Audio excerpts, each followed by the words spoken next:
Good morning, everyone, and Merry Christmas to all. The day has finally arrived. I've been preparing for this for a long time, and it's here. It's so crazy. I never am the kind of person to feel like the year has gone by without me noticing it. I don't know, I have a very real perception of time passing, but Christmas really did get here out of nowhere. Hopefully you have an amazing Christmas day if you celebrate Christmas. If you don't, use this day to take advantage of the good mood and overall cheeriness that people tend to present to us, which is not true for every day of the year, even though it should be. I thought that this would be the perfect day to answer the questions that you left me on my last vlog. First of all, thank you. I thought no one would leave any questions, so the fact that we have a few is already a huge success. And I thought that I could answer the questions while getting ready for Christmas. This way it's not just me talking to the camera, it's actually me doing something. I'm already wearing my earrings that I got on my last vlog. They are vintage and beautiful and absolutely festive and perfect. In terms of what I'm going to wear, since we're staying home and it's just going to be the two of us, I'm probably just going to wear something comfy but still put together. So maybe a sweater dress or a jumper that is a little bit more festive or more elegant. I might put on some pearls, we'll see. So I'm going to apply some primer. This one is the Too Faced Hangover primer. This is an oldie but a goodie. This is great because it does leave a little bit of tackiness on the skin, but it still hydrates. It has coconut water and it has probiotic based ingredients, whatever that means. And you'll see that my hair looks absolutely fabulous because I put on some rollers. Hopefully it did not scare anyone away. Echo B, I hope I'm saying this right, asked me how old am I? I am 32. Have I ever been to the United States?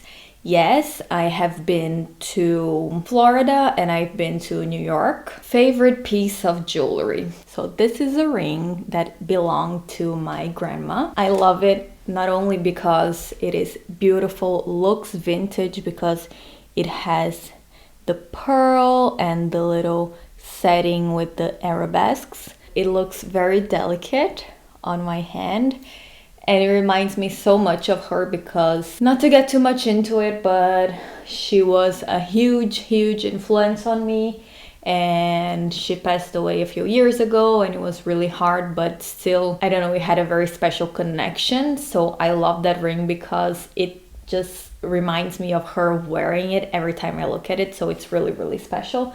But also my engagement ring is very sentimental and has a very special place in my heart. I have a set of pearls that I got from my parents when I turned 15, which was a necklace with some earrings that are also very special to me. So yeah, big jewelry girl here. What do I do for work? Well, I've talked about this on one of my videos about the fashion industry, but I am in fashion. I have been working in this industry for over 10 years.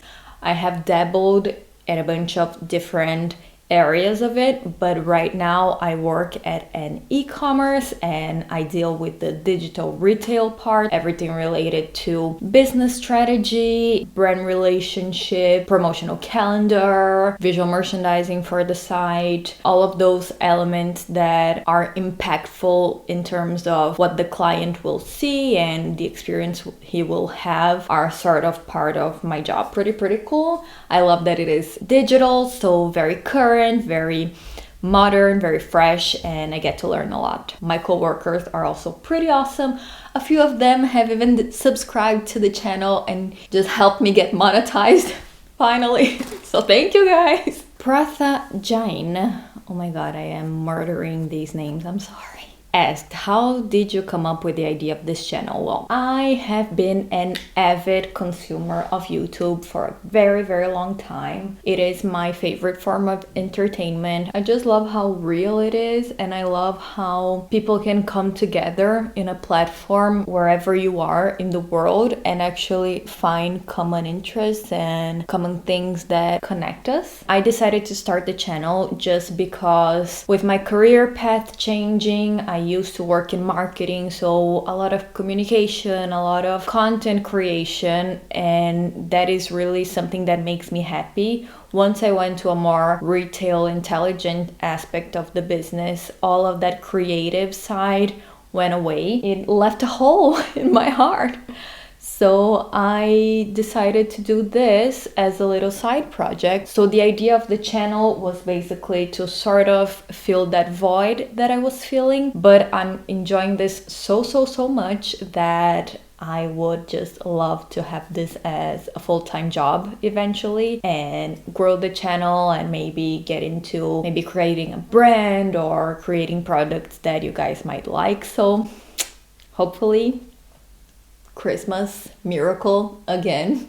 Hopefully that'll happen eventually. Yeah, that would be really awesome. She asks, what is the most quintessential Milanese thing you have observed as someone who moved to Milan a few years back? This is an awesome question. Given that I've never lived in any other parts of Italy, I do not know if the things that I perceive as Milanese are actually Milanese or if they're Italian. But something that I do believe is very Milanese is obviously the sense of style. It is just something that you see that is part of who they are, and Milanese people have such a great sensibility for aesthetic and for combining things, for understanding their own bodies and their own styles. You see that they are effortlessly chic. I'm going to say something that might be even a little bit of a debate and might get me in trouble, but I do feel like Milanese people are more stylish than Parisian.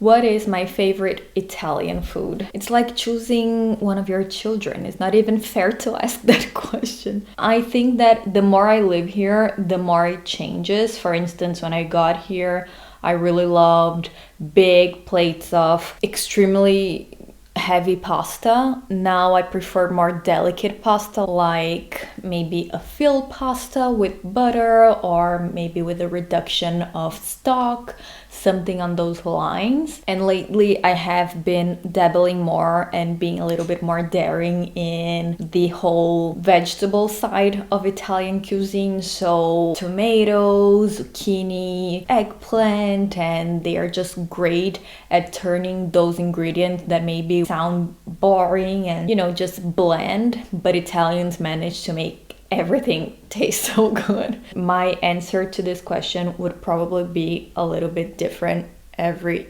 single year. Joanna van der Yacht asks, tell us please a little bit about your background. You have told us a little bit about your study and job role, but it would be nice to know you better. I don't know what you want to know, Joanna. I mean, I'm not a very exciting person.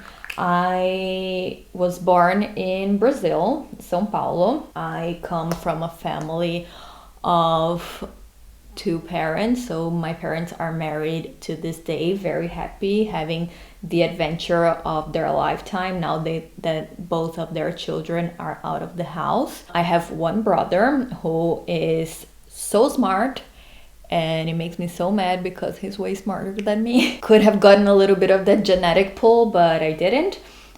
He is one of my best friends and we have a lot of fun together. He is an architect and he is really good at what he does. What else? I am married and we met through a friend that we have in common when we were very young. We've been together for 14 years now and we got married 4 years ago. So we were together for almost 10 years before we got married. We haven't lived together before that, so we only moved in together after we got married, and it has been a great adventure. And that's it. I come from a very big family. My mother has a lot of siblings. What else? My grandfather was Romanian. My grandmother was the daughter of Italians. I also have some Portuguese blood. So yeah, that's pretty much me. I like doing very traditional things like going to museums and cooking and listening to music and watching YouTube, of course. Huda asks, oh, that's so nice. She says, Mariana, my dear, thank you for another bright, pure and joyful video. You guys are so nice. you make this easy. You make it easy to want to make videos because, you know, it was kind of scary starting this channel. One, because it is a huge, not statement, but you're just putting yourself out there. And what makes me insecure is not only the people that I don't know, but the people that I actually know and what they're going to think of it, if they're going to be uncomfortable, if they're going to mock me behind my back. But I have just had the greatest experience, not only with my friends and family that have found out that I'm doing YouTube, but also you guys have been so very nice, because you hear all of these stories about trolls and mean people and rudeness, but that has been a very minimal part in the comment section, which is such a blessing. So thank you guys for being so very kind. Anyway, she asks, how do you balance being present in the moment with your husband while filming and working on your videos? That is a little bit difficult, I have to say, given that I'm still new to this.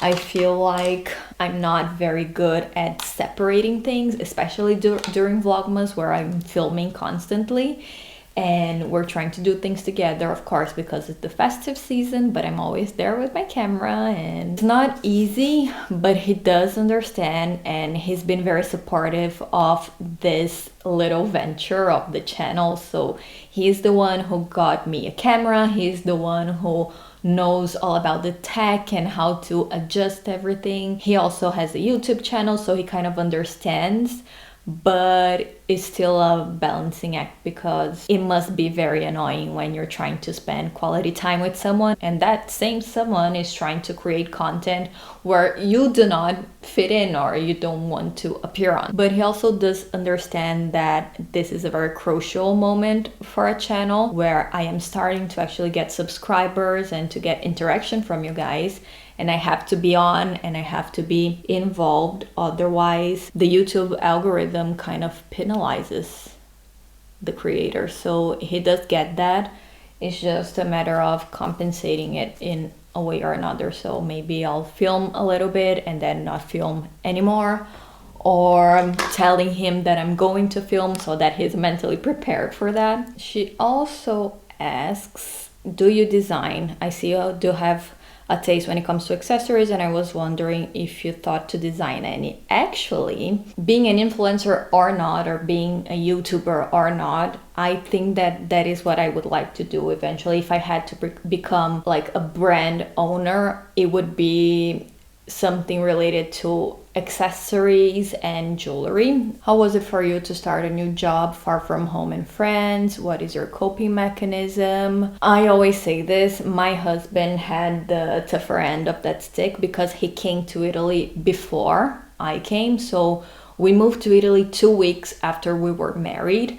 He came to Italy before, like 6 months before, to make sure that we had a place to live, to open bank accounts, to do all of the bureaucracy that it takes to move. He was also far from his family, far from me. I at least was in Brazil, but I had everything. He was in a new place, new life. The good thing is because we decided to move to Italy initially because he was accepted in a master's program. So it was kind of something to do and occupy his mind and also socialize with other people. For me, it was tougher in that sense because when I got here, I only had him, but that was already a huge help. Starting to work and knowing locals with a very humble mindset, I have to say, because I did kind of start over. I left a very safe and promising job in São Paulo to come to Italy. I started off in retail, like a salesperson. So that occupied my mind a lot, and it was really hard to process the fact that I was having to take a few steps back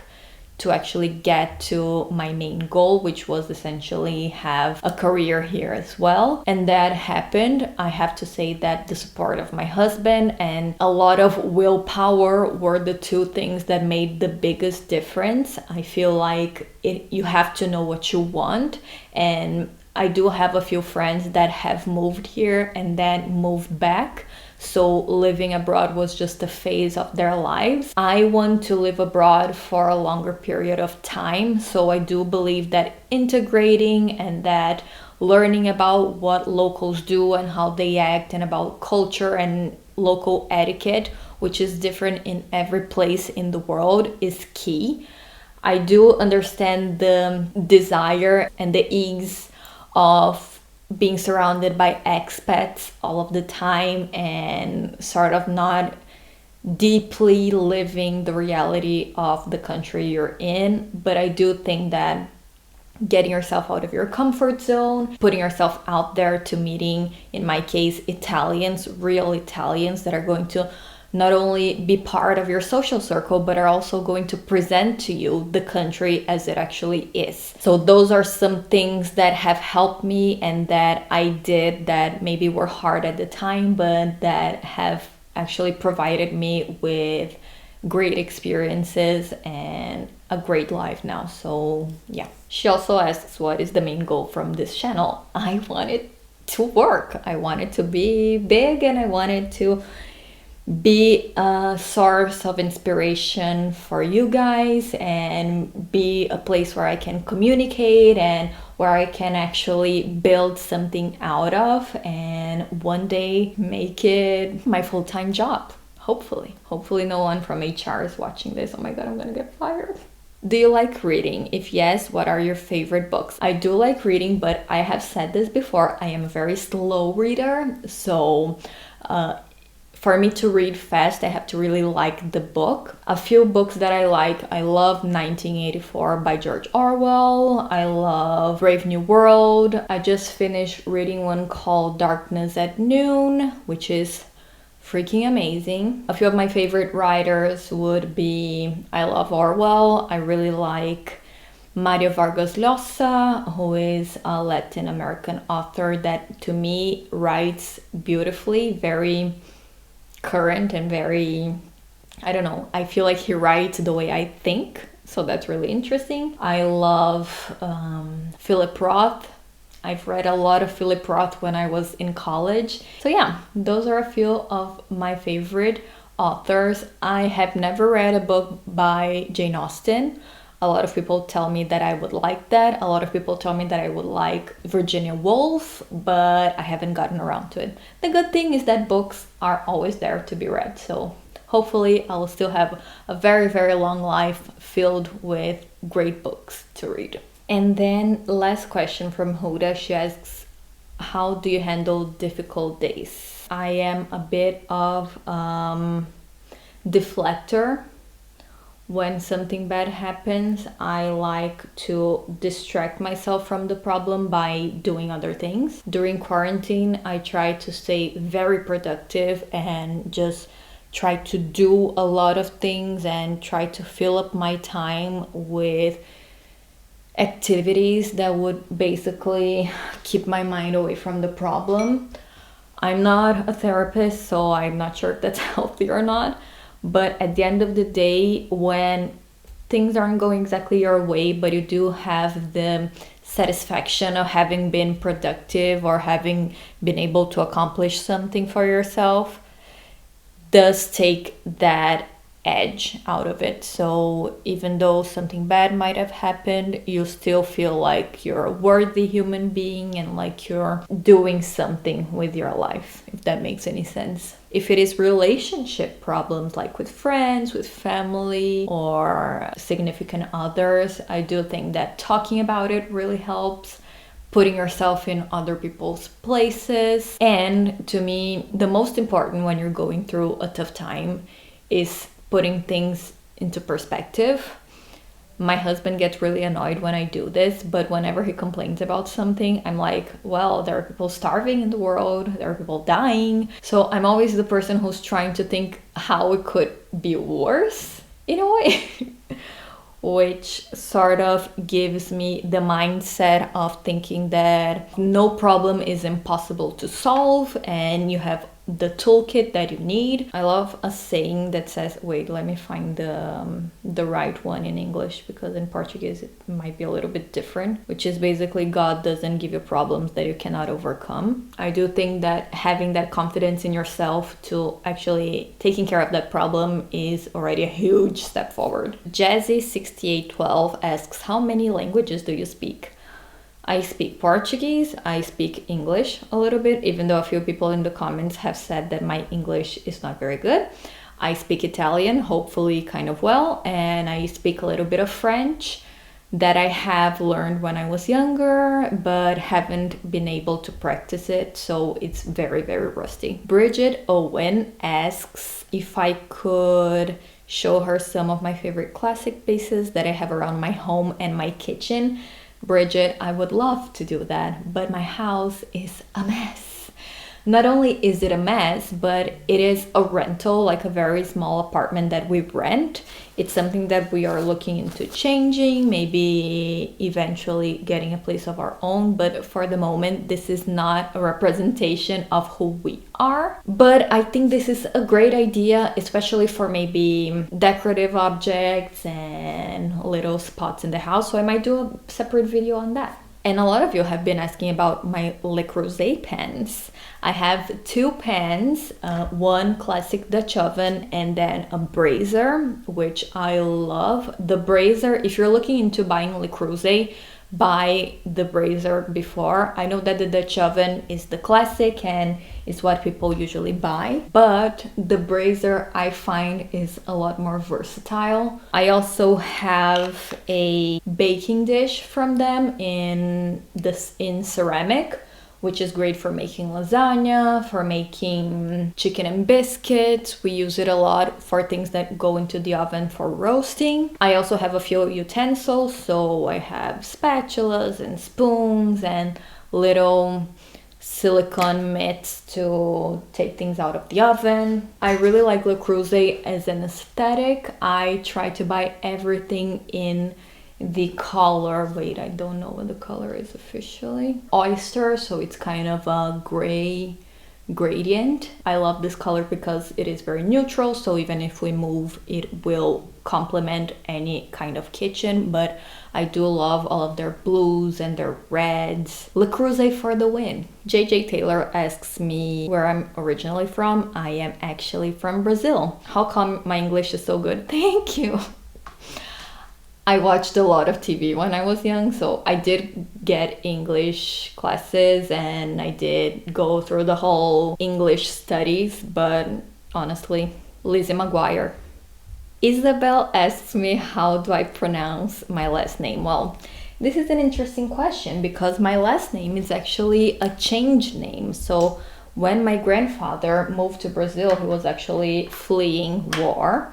And he was very afraid of being tracked down, so he changed his last name. So originally it was Zeleanu, which is very Romanian, but he changed it to Zelenjuk, which is how you pronounce it in Brazil, which sounds more Ukrainian, more Moldavian, which is funny because in Italy, J's are read as an I, so here they call me Zelenyuk. However you want to call me, it's fine.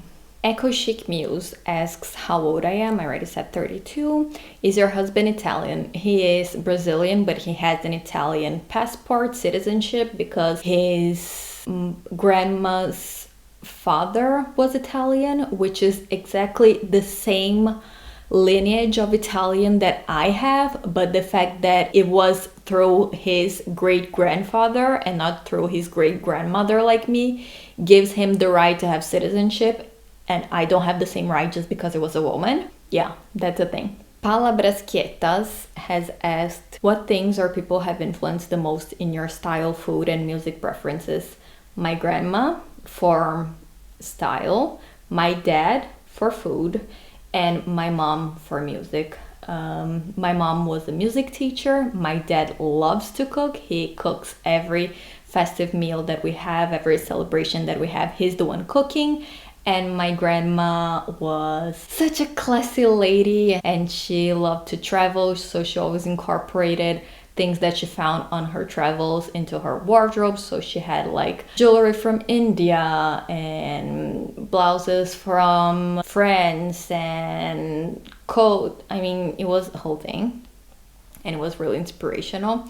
And she always got her hair done. She always had her nails done. She was a very proper lady. But I also have a bunch of other style icons that I'm probably going to talk about in my next videos. So yeah, guys, I have put on my makeup, kind of all over the place. I'll put some lipstick on, wait.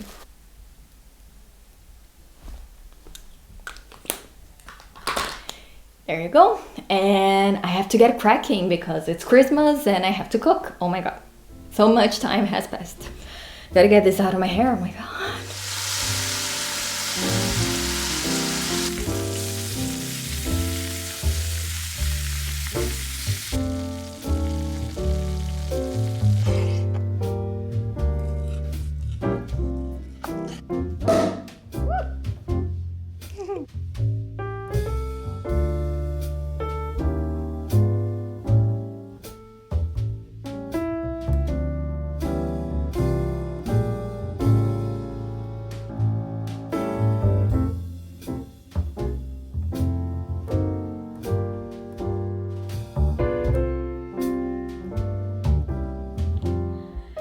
Well, there was a lot of food, a lot of wine, and a lot of mess that I managed to create in a very short period of time and now have to clean up.